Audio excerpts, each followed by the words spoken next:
বাঁকুড়া থেকে আলিপুর পশু হাসপাতালে জিনাত গতকাল প্রায় মাঝরাতে কলকাতায় এসে পৌঁছয় ওড়িশার বাঘিনী।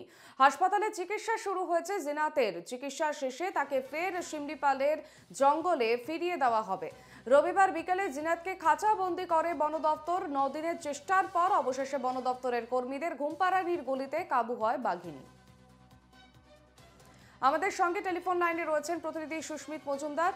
সুস্মিত, আমরা দেখেছি গতকালের ঘটনা, জিনাতকে পাকড়াও করা হয়েছে এবং তার মধ্যে এখন তার কি পরিস্থিতি রয়েছে শারীরিক? দেখো, টানা 9 দিনের প্রচেষ্টা চালিয়ে গিয়েছে বন দপ্তরের কর্মীরা এবং তারপর অবশেষে ত্রিস্তরীয় জালে জিনাতকে আটক করতে পেরেছে এবং তাকে ঘুমপাড়ানি গুলি যেহেতু মারা হয়েছে এবং তুমি জানো যে এই জিনাত তিনি গর্ভবতী এবং সেই কারণে তার চিকিৎসার প্রয়োজন রয়েছে। তাকে বাঁকুড়া থেকে সরাসরি আলিপুর চিড়িয়াখানায় নিয়ে আসা হয়েছে। আলিপুর চিড়িয়াখানার যে পশু চিকিৎসালয় রয়েছে সেখানে চিকিৎসা তার চলছে এবং গতকাল রাত্রিবেলায় গভীর রাতে 12টা 4 নাগাদ তিনি আলিপুর চিড়িয়াখানায় নিয়ে আসা হয় এবং তারপর থেকেই তার চিকিৎসা শুরু হয়, শুশ্রূষা শুরু হয়েছে।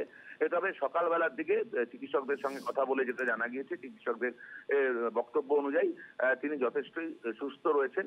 তবে কিছুটা সময় লাগবে, তার কারণ এই সমস্ত কিছু মানিয়ে উঠতে একটু সময় তার লাগবে। তার কারণ যথেষ্ট বেগ পেতে হয়েছে, তার ধস্তাধস্তি হয়েছে, ধকল গিয়েছে তার উপরে এবং সেই কারণে তাকে সুস্থ করে আবার শিমলিপালের জঙ্গলে ছেড়ে দিয়ে আসা হবে, এমনটাই কিন্তু সূত্রের খবর রয়েছে, অর্থাৎ চিড়িয়াখানার পক্ষ থেকে জানানো হয়েছে। তবে এই মুহূর্তে বলা যেতে পারে যথেষ্টই স্টেবল রয়েছে জিনাত। বেশ, ধন্যবাদ সুস্মিত।